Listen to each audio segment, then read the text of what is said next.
Hey guys, Marty. Yesterday I spoke to you guys about what the difference was between want and need.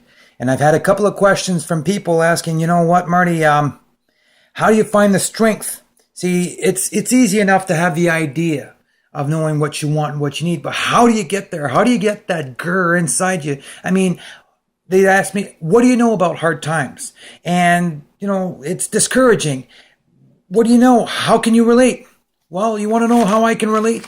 I'll tell you, because I'm not the average person. I'm not saying this as a trophy on myself, all right? I'm just going to explain to you guys, most of you who don't know what I had to live through most of my life, and my brothers and my sister, what we had to go through that most people don't get to see. Now, some of you I know that some of you have seen this type of struggle, but some of you don't have, and I'll explain to you what that is. I had to write it down a little bit. First of all, when I was 11, I was told that my mother was passing away. Her kidneys let go. She had kidney disease, and they were giving her 6 months to a year.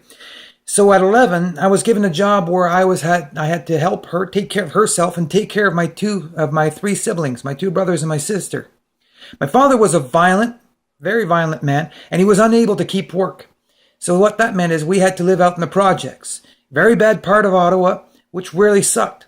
I was pushed around. I was bullied. I was laughed at. I was ridiculed. I was also overweight. That didn't help me much. I had a very low self-esteem about myself. At 21, my mother passed away. I was 21. She was 41.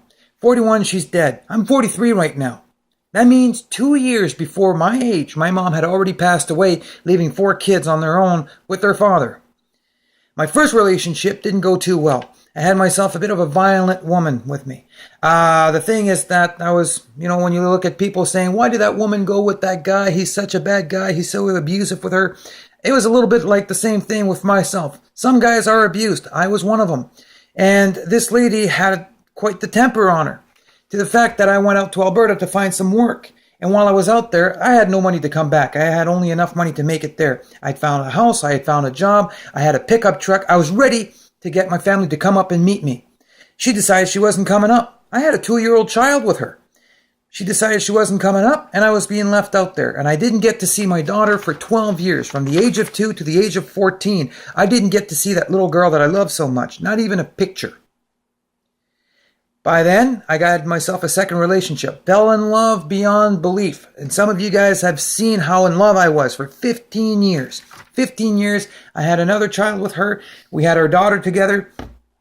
And then Christmas, not the one that just passed, but the one prior, a year ago, she announces to me 5 days before Christmas that she's in love with another man. She's known him for about 5 hours. This is the amount of time that she spoke with him, saying that she's leaving and she's going with him.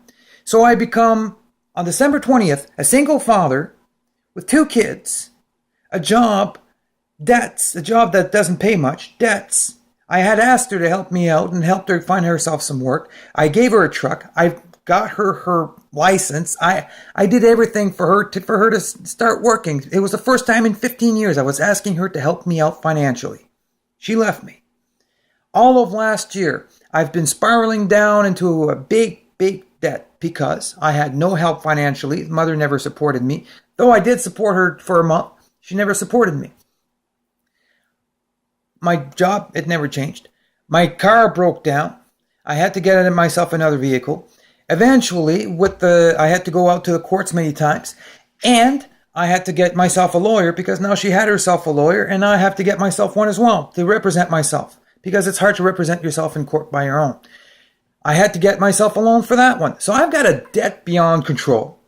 I've got a job that doesn't pay much. I got to find myself a second job, full-time on part-time job, so I can cover whatever I need to pay because every month I am in the hole $350 to $400.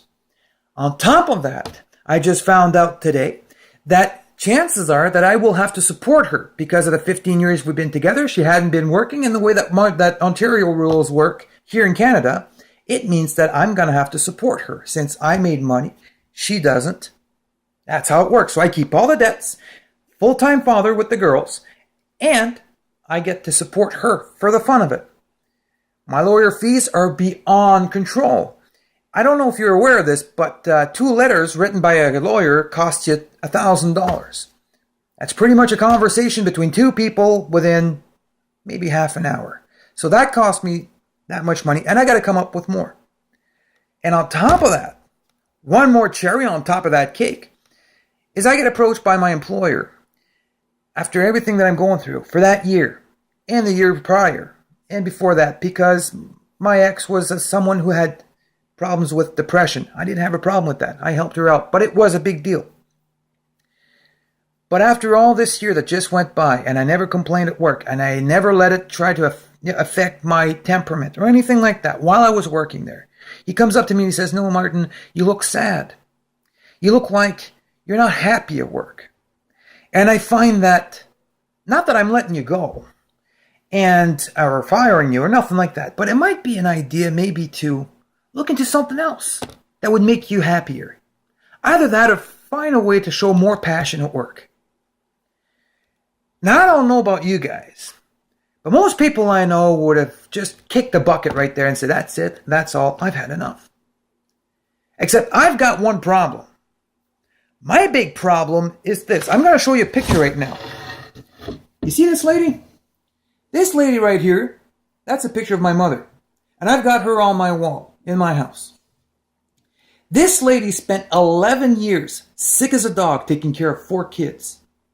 She taught me everything I knew, and the one big thing she taught me was this: you don't give up. Because you see, as sick as she was, as hard as things were, that face that you see right there, that big old smile, never went away. She was always smiling. Anytime you saw her, anytime you said hello, she always had strength. And that's what she showed me, is you don't give up. That bull's going to hit you. He's going to kick you. He's going to come in with those horns, and he's going to hit you hard, and it's going to hurt, and it's going to suck. And while most people are going to cry and give up, you got to grab them by those horns, and you got to show them who's boss. That's what I'm doing. You guys want to see a transformation? I'm going to show you a transformation, because I'm going to push myself so hard. I did say that I was going to push myself, but now I'm not on a mission. I'm pissed. So I'm going to push myself so hard. You're never going to see a transformation like this again. I'm not going to win that money. I'm going to go get that money because I need it. That's the mentality you got to have. That's the strength that you got to have to go get what you want to get. That right there, that's called determination. And that's called taking life by the freaking balls. That's the only way you're going to get it. Hope I answered your question. Have a good one.